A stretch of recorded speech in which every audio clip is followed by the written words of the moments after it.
예, 안녕하세요. 이변은 있다 이동현 변호사입니다. 예, 오늘은 학교 폭력 피해자의 손해배상 청구 한번 그 주제에 대해서 한번 말씀드리도록 하겠습니다.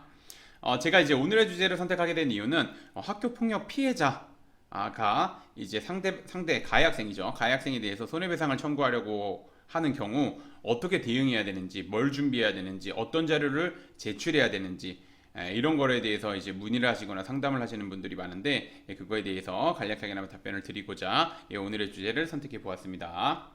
우선 들어가기 앞서 학교폭력의 개념을 보게 되면 학교폭력은 학교 내외에서 학생을 대상으로 발생한 상해, 폭행, 감금, 협박, 약취유인, 명예훼손, 모욕, 공갈, 강요, 강제적 심부름 및 성폭력, 따돌림, 사이버 따돌림, 정보통신망을 이용한 음란폭력 정보 등에 의하여 피해 학생에게 신체, 정신 또는 재산상의 피해를 수반하는 행위를 의미합니다. 이 학교폭력의 개념을 정확하게 아셔야지 대응할 수 있기 때문에 이 학교폭력의 개념에 대해서 제가 뭐 유튜브 촬영하면서 계속해서 설명을 드리는 부분입니다.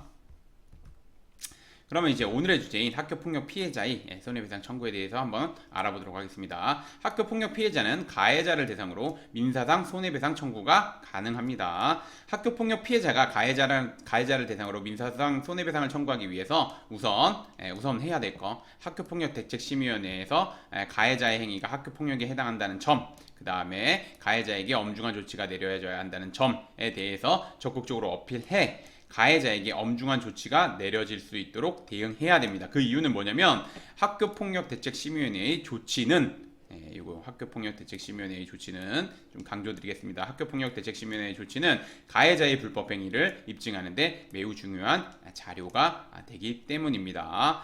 이거 다시 한번 말씀드립니다. 그래서 좀 청구 금액이 많이 인용되려고 하거나 아니면은 이제 뭐 그러려면은 이제 요 조치 좀 엄중하게 받아야 된다는 거 다시 한번 말씀드리겠습니다. 물론 이제 기본적인 전제는 학교 폭력에 해당한다는 것도 당연히 인정받고 그 다음에 나아가서 이제 가해 학생이죠. 가해 학생에게 더 엄중한 조치가 내려지도록 대응을 해야지 그 자료가 왜냐하면 민사 사건에서 굉장히 중요한 자료가 되기 때문입니다. 그런 다음 피해자 학부모는 위 학교폭력대책심의회의 조치 결정, 그 다음에 이제 정신과 진료 내역서, 그 다음에 상해 진단서 뭐 이런 게 있으면은 요거는 당연히 제출해야 되고 요런 게 있으면은 요건 제출하면 되고 등 자료를 바탕으로 민법 750조, 755조 등을 청구 원인으로 하여 가해자와 학부모를 대상으로 소장을 접수해야 됩니다.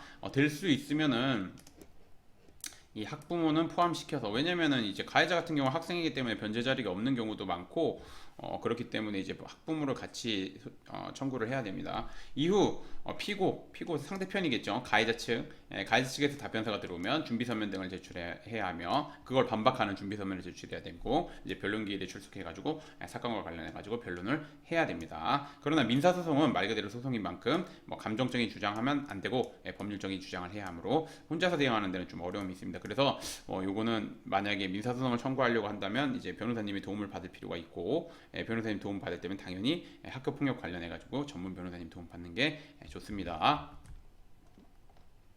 그리고 이제 오늘의 주제를 정리를 하자면 학교폭력 피해자의 경우 피해 회복을 받기 위해서 어떻게 대응해야 될지 모르는 경우가 대부분입니다. 그래서 뭐 학교가 알아서 해주겠지, 학폭위 조치가 나오면 알아서 배상받을 수 있겠지 이렇게 오해를 하시는 분들이 많은데 그렇지 않습니다. 특히 손해배상 청구는 소송인 만큼 아까 제가 말씀드린 것처럼 감정적인 대응 안 되고 법률적인 관점에서 합리적으로 대응해야지 이제 원하는 결과를 얻을 수 있습니다. 그래서 제가 다시 한번 말씀드리지만 변호사님 도움을 받아서 대응해야 되고 제가 그리고 이제 이게 민사소송이라고 하더라도 학교폭력과 관련되어 있는 거고 학교폭력과 관련된 민사소송 같은 경우에는 이제 학교폭력을 잘 아시는 변호사님이 진행하시는 게 아무래도 좋습니다. 그래서 변호사님 선임하실 때 두 가지 꼭 확인하라고 말씀드립니다. 우선 첫 번째 대한변협에서 학교폭력 전문 변호사로 인정하고 있는지, 두 번째 그 다음에 이제 학교폭력 대책심의위원회 위원으로 활동하고 있는지 이 두 가지 요건 갖추신 변호사님의 도움을 받아서 좀 적극적으로 대응하면 좋을 것 같습니다.